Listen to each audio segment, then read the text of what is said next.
Thank you very much for the opportunity to present to you this topic. And thank you very much, Nabil, for covering a lot of explanation on the many AI tools and techniques. My goal with this presentation is to talk about the digital humanities as one particular field which would not normally be immediately associated with extensive use of AI. So essentially, like is to be able to, in a very short time, present to you the evolution of the integration of AI into the digital humanities. So, unlike the current speaker, I am not a genius in creating all sorts of images for tabulations and tables. So what I have done here in most of the presentation is very word loaded, but I will go very quickly through the presentation, and at 5 minutes past 10, I will have time for questions. So the overview is that we need to talk about DH, the digital humanities and artificial intelligence, which we will abbreviate as DH and AI from now on, and provide you with brief chronologies of what happened and the time. As examples, what are early initiatives and early digital projects, and then field-specific applications. I concentrated on humanities areas, which is literature, history, and art history, as 3 examples among many others. Then the very exciting one is the history and archaeology that have made landmark the progress in reconstructing the human past, which is not available if you were to go through text alone. And for that, we'll talk about innovations, techniques, and tools. And then there is an addendum that I will not talk about, which I created. It's a resource for further research and teaching that you will find at the end of the presentation, and that you can, once you have a copy of my slides, you can review at your leisure and for further research.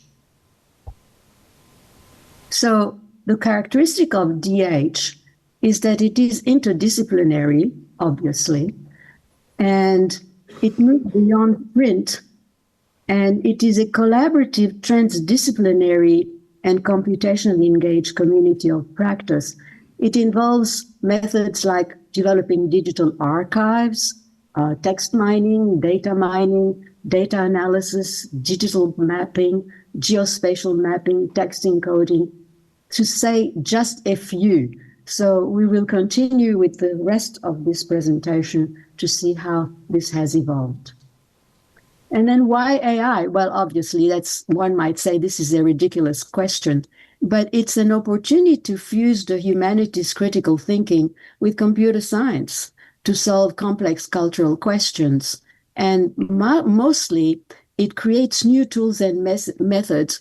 As projects develop, it becomes very obvious that the researcher would like to do something even more efficient in developing the project, and then talks to their engineering and computer science network to find out what might be a new tool that can be created and what method should be used using those tools. So here are key methods and applications: natural language processing, machine learning for pattern discovery, computer vision, image analysis, and visual data, and then generative AI, all of which were spoken about in the previous presentation. So essentially, these methods enable large-scale analysis, pattern discovery, and new insights that would really be impractical with manual analysis. The one that I thought was very interesting when I did my research is that computer vision, image analysis, and visual data is applied to visual materials, not print materials, like paintings and photographs, object recognition, image restoration, and facial recognition are now part of the humanities because of these tools and these techniques. So the chronology is that AI was coined in 1956. And then in the late 1990s and early 2000, an extensive integration of AI in the field of the digital humanities as computational power increased. And this integration grew significantly, becoming a central part of the DH by 2020. So really, we're talking about late 1990s and early 2000 for integration of AI into the digital humanities. Now, the first question that any researcher would want to ask is, well, are there any databases, international databases, which exclusively catalogs AI-created DH projects? I myself wanted to know what might be a DH project that I could look at, that I could be inspired with, and create one similar to it, or incentivize students to create similar ones. So there is the International Database of Digital Humanities. It was created in 1997. The ARLIS NA Digital Art History Directory. ARLIS is the Art Libraries Society of North America. It created its own directory. Humanities for All was created in 2020. It's not a single entity. It describes a movement and a platform, and it has a blog that was launched in June 2020. And then you have the university-led research centers that you can look at. There are programs like the AI Humanities Lab at Washington University in St. Louis and the Humanistic AI Project at University of Chicago. They document and catalog their own and partner projects, so that's also very useful. There is also the journal, Reviews in Digital Humanities, an essential journal, which is a peer-reviewed open access journal that does review DH project. So with these 4 resources which catalog and show publicly engaged projects, you can use this journal in order to read reviews of the DH project. So for humanists, this is very important, or any researcher having reviews of work done ahead, previously, is very important. The digital humanities started in the 1940s, actually, with the Roberto Busa project index Thomisticus. It was primarily a building of a concordance of 179 texts that center around Thomas Aquinas' work.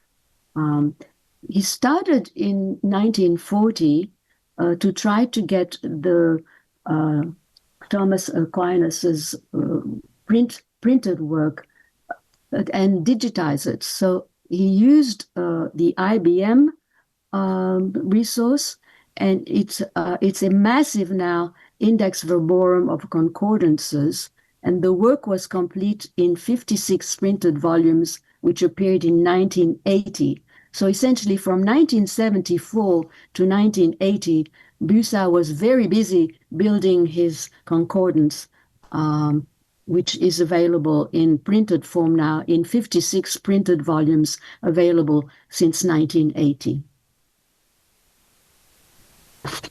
So the earliest initiative after concordances is the development of specific initiatives. For example, image annotation and markup, annotating digital images of manuscripts and often using XML encoding.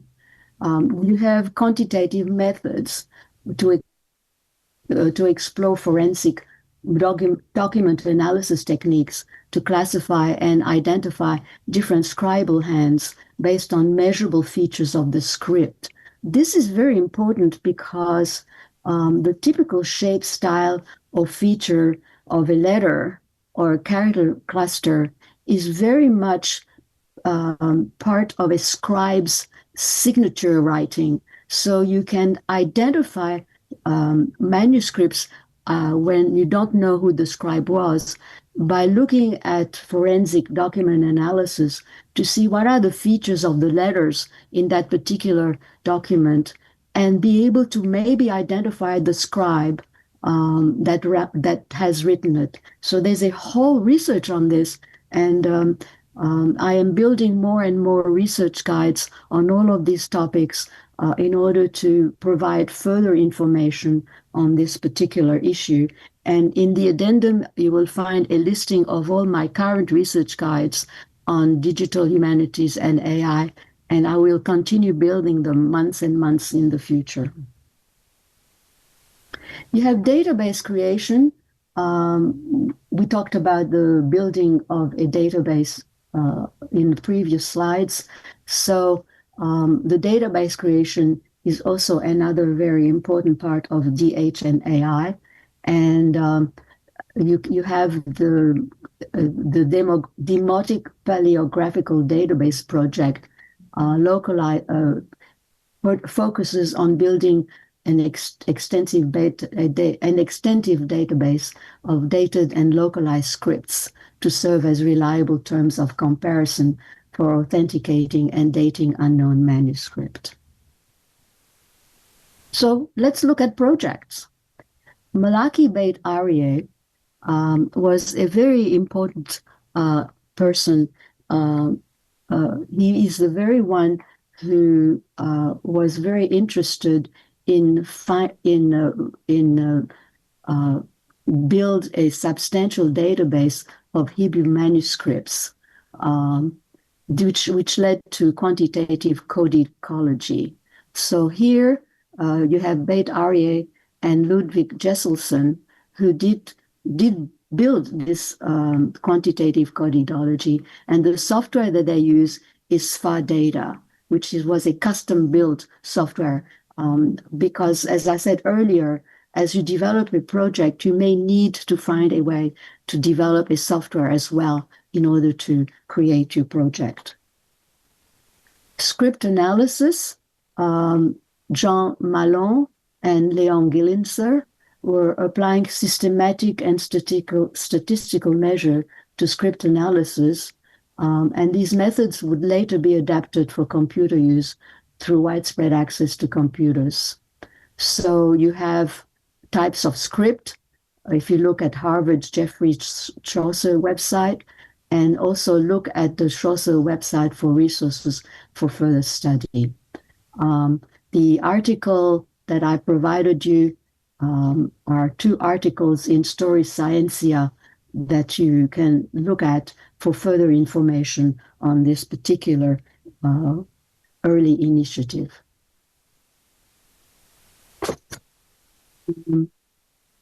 Early websites and software experiments in the early 2000s, you have a period that saw a rise in institutionally funded projects that began to take better advantage of digital possibilities. So take a look at Ciula's article, Digital Paleography, using the digital representation of medieval script to support paleographic analysis. And this entire movement transition into a more established and formalized discipline after the mid-2000s with large-scale collaborative projects. So here are the most exciting part of this presentation, the field-specific applications. So first of all, in the history of literary computing, you have distant reading, which is a term coined by Franco Moretti. Okay, it's a method that analyzes vast collections of text computationally to find large-scale patterns, trends, and structures. In 2026, we have LLMs, which was talked about in the previous presentation. So I'm not going to go into an explanation of what they are, but there are some articles that have been published that provide information about instances when distance reading is not encouraged. And so I would encourage you to look at this particular article as an example. You have Reconstructing the Human Past, which is part of history, the Venice Time Machine, which is a massive DH project by the École Polytechnique Fédérale de Lausanne and Ca' Foscari University of Venice. It's an international scientific program focused on creating a vast digital replica and historical database of Venice. So essentially, what you find in here is a big data of the past to digitally reconstruct the city's evolution, social networks, and trade, making its rich history searchable and accessible for researchers and the public. I would really encourage you to take a look at it because it is exceedingly interesting. The historical chat box, ELISA, which was created in the 1960s by Joseph Weizenbaum at MIT, was one of the first chatbots simulating a therapist using simple pattern matching to create the illusion of understanding. Its key concept was it used pattern matching and substitution. It did not understand language, but mimicked human conversation. Modern ELISA is an open source framework for developers to build autonomous AI agents that connect large language models with tools. So again, that's a very interesting development on historical chatbot. And 2025 to 2026, you have fine-tuned LLMs that allow scholars to explore 4th century documents to explore early concepts of justice. Okay, so a bit more on that. You have, for example, the 4th century documents provide a powerful methodology to explore early concepts of justice, which were transitioning from classical Roman legalism to Christian moral-based conceptions. So the key documents from this period include the Edict of Milan, the writing of Augustine of Hippo, and of Basil of Caesarea. And for information on this particular initiative, see the article by Hutchinson, which I have given you at the very bottom of this slide. Now, working with high-quality small data is something that was alluded by a previous speaker. The massive data sets required by LLMs make it impossible or very costly to develop projects. So there is apparently a small data annotation technique which now allows for high precision fine-tuning using limited expert-curated archives. So you can now, for example, build robust models for 17th century legal Latin or specific regional dialects with only a few thousand verified samples. So how it works, you have the General Model Foundation, which is which uses LMMs or HTR models already trained on massive collections of historical text. You have transfer learning, large models that already understand grammar, syntax, and script variation. You have fine-tuning to provide a smaller curated data of a few thousand verified sample of their specific legal Latin of regional dialects of the 17th century. Specialization, the model is then fine-tuned, retrained, and improved accuracy. It leads very highly accurate models for specific needs, like transcribing court records or identifying legal terms. And the tool is Transcribus, okay? Computational art history, if you look at the Getty vocabulary program, it turned siloed catalogs into a global digital commons, and it maintains authoritative, structured, and multilingual vocabularies. Now, computational art history provides visual patterns. It's act like automated art historians or archivists, processing visual informations to uncover trends and features that would be impossible to find manually.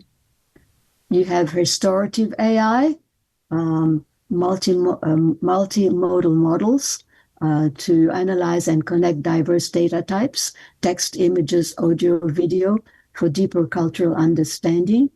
And key examples are using a large language model for tasks like captioning images, cross-referencing text with visual elements, or building databases that integrate 3D scans, images, and multilingual text for cultural heritage. Multispectral synthesis is a non-invasive advanced photographic technique that captures images of cultural heritage objects, such as manuscripts, palimpsests, or archaeological artifacts, using both visible and invisible light. Take a look at this.